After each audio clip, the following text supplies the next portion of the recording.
আমাৰ ইয়াত নপামবাৰদী প্ৰাথমিক বিদ্যালয় আৰু কলিয়াবনী প্ৰাথমিক বিদ্যালয় দুইখনৰ ছাত্ৰ ছাত্ৰী আছে। এয়া আমাৰ জবাদল, এয়া আমাৰ নাগজী দল, এয়া আমাৰ খবৰ দল আৰু এয়া আমাৰ শেষৰটি দল পঞ্চমটি দল। এতিয়া আমি দেৰি নকৰো, আমাৰ কুইজ প্ৰতিযোগিতালৈ আগবাঢ়িছো।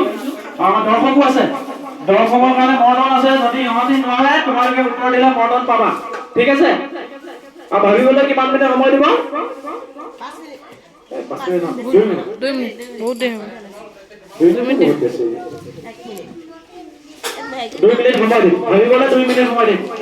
আৰু তোমালোকে আলোচনা কৰি পিনেহে উত্তৰটো দিবা। ঘপকে উত্তৰটো সুধিলো, ভুলকে উত্তৰ দি দিলে ভুল হ'ব। আলোচনা কৰিহে উত্তৰ দিবা। আমি পোনপটীয়াকৈ কুইজ প্ৰতিযোগিতা আৰম্ভণি কৰিছো আৰু প্ৰথম